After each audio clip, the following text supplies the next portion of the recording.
it seems to me, is being made to show that the defendant is a violent vigilante, and he's willing to employ violence, and he's willing to take matters into his own hands. Although certainly I think I heard now for the first time that he called 911. So he didn't take matters into his own hand. He called the proper authorities. That was not an issue on the date that the incident here in Kenosha occurred, because he could have called 911 all he wanted. There was general lawlessness in the community, which was out of control. And so whether he was motivated towards acting as a vigilante in this case, I don't know. That's for the jury to decide, or whether, if they get to that, if it's necessary for them to decide it. But the acts are totally dissimilar, because in the one instance, he's observing what he believes to be a crime being committed. He makes some threatening statements, for sure, and then the one action that he takes is one that is a proper action. The incident in Kenosha, from what I've heard, and I haven't heard what the defense has claimed here contradicted, is that the incident, I don't want to say started, but the last moments of prior to the shooting, it consisted of the defendant taking a fire extinguisher to try to assist with extinguishing some blazes. I know that, there was the night that the furniture, I think it was a furniture store on 60th Street and the Department of Corrections building, the firefighters never showed up. I mean, you could call 911 all you wanted.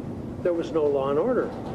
And I'm certainly not condemning the local authorities here. The police and the fire and the sheriffs acted very bravely, and the people who assisted them. There was simply inadequate personnel to deal with the emergency here. So whatever the defendant's conduct was has to be examined in that light. And whether he assumed a role he ought not have, or whether he did, that's for the jury to sift through. But an incident that occurred in a peaceful setting where he saw something he believed to be criminal taking place and made some fairly threatening remarks. Threatening is probably the wrong word. There's certainly statements that could be illustrative of his will and wishes at that time, for sure, and then ultimately took the correct action, versus an incident which is ongoing here in Kenosha in a lawless setting in which he is also engaged in conduct which in and of itself doesn't appear to have been unlawful, for him to be trying to extinguish a blaze. And then what followed after that, and as I say, I haven't heard a contrary side of it. I'll give you one, Your Honor. Well, go ahead. Yeah, because that's maybe I haven't made this clear in my motion, but in both of these situations, the defendant is taking it upon himself, taking the law in his own hands, under circumstances where he doesn't know the full facts. He is making assumptions. On August 10th, he's making an assumption, seeing people coming out of CVS, and he thinks they're robbers. And he's talking about taking the law in his own hands by firing off rounds with his AR-15. This is before he calls 911. So his first instinct is, I'm going to stop this with my gun by killing these people, which is completely unlawful. He's not allowed to shoot and kill. Even police would not be allowed to shoot and kill people coming out of CVS pharmacy, even if they just committed a shoplifting. You tell me exactly what he said, because I don't remember the statement. He said, that bro, he was going to kill I wish I had my AR, I'd start shooting rounds at them. Okay. Okay, so go he ahead. is clearly Okay, go ahead. to shoot at these individuals with an imperfect understanding, an assumption. He has no actual knowledge of what's going on. He makes an assumption. Now, on the night of August 25th, I believe the evidence at this trial will be slightly different than what you've heard. And I do want to contradict the rendition that has been presented to you by the defense. The defendant that night was ostensibly trying to protect a car source location at 59th and Sheridan Road from people damaging that property. He is among a group of people who have stationed themselves with open firearms, most of them carrying these type of AR-15 rifles openly slung around their shoulders. Many of them are on the ground, some are up on the roof. This is sending a message to anyone: stay away from this property, we are armed, you don't want to mess with us. And they essentially are successful in that assignment.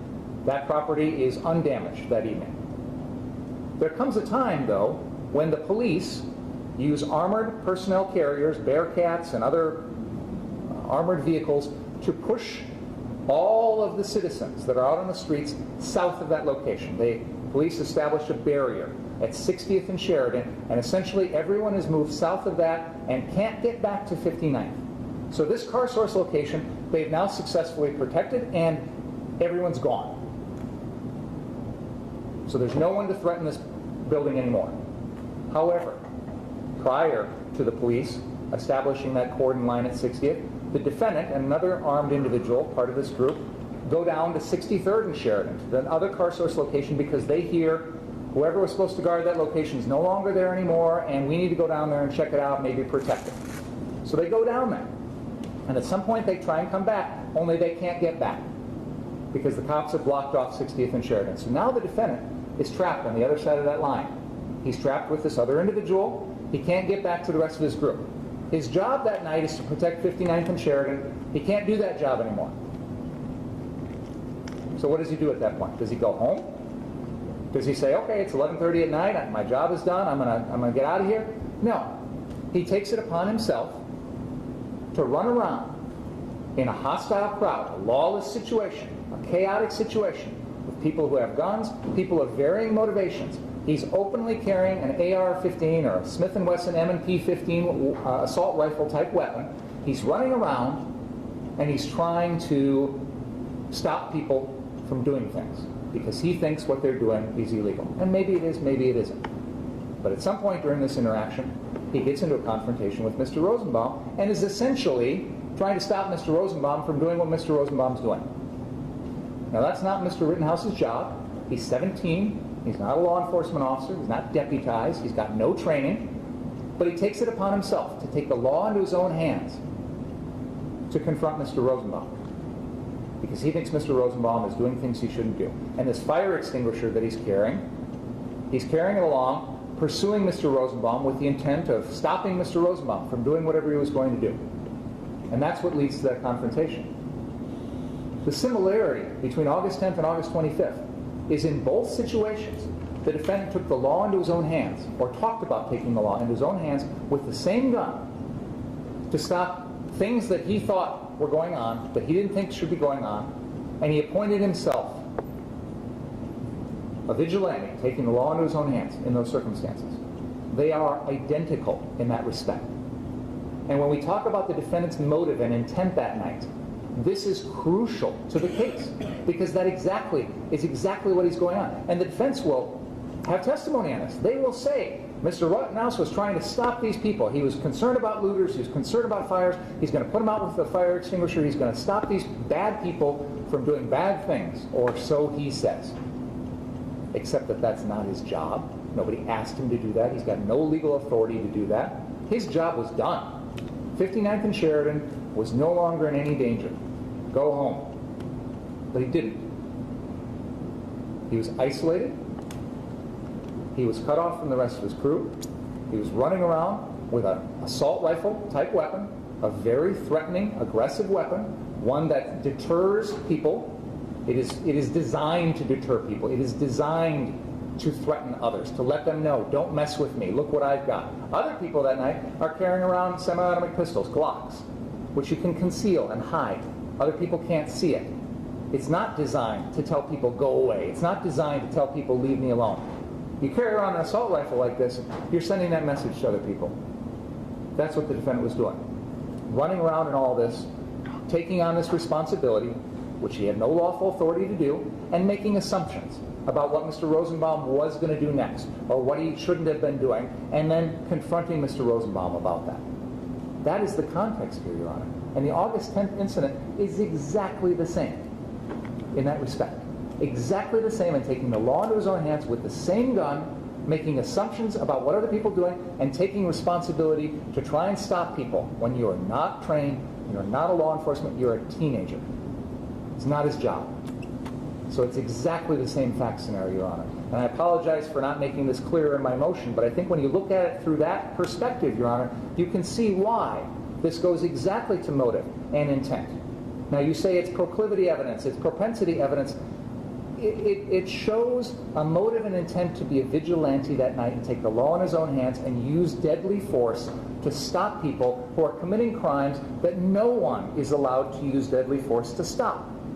Police officers are not allowed to shoot shoplifters. Police officers are not allowed to shoot people who are about to set a vehicle in a used car lot on fire. You don't get to use deadly force in those circumstances. You don't get to threaten deadly force in those circumstances. So what Mr. Rittenhouse was doing was well beyond what even the police could have done that night. He took it upon himself. And that is unlawful. It is unjustified. That's what we're talking about here. So that's the exact similarity between those, and that's why the state's asking that the court allow the jury to hear this, because it goes to a state of mind. It shows that he is the type of person who will act to take the law into his own hands. The defense will give their side of the story. They will portray the defendant as this altruistic young kid who came here to try and help. The jury can make the decision, but let's give them the full picture here. And they can make a decision with the court's limiting instruction on this other acts issue. The jury can make a decision here as to what the intent and motive of the defendant was, what his subjective beliefs were, and whether or not they were reasonable. But this information is crucial to the jury being able to make that decision. And they deserve to hear it, along with everything else that's going to be submitted by the defense that's going to portray the defendant in a rosy, innocent, altruistic light.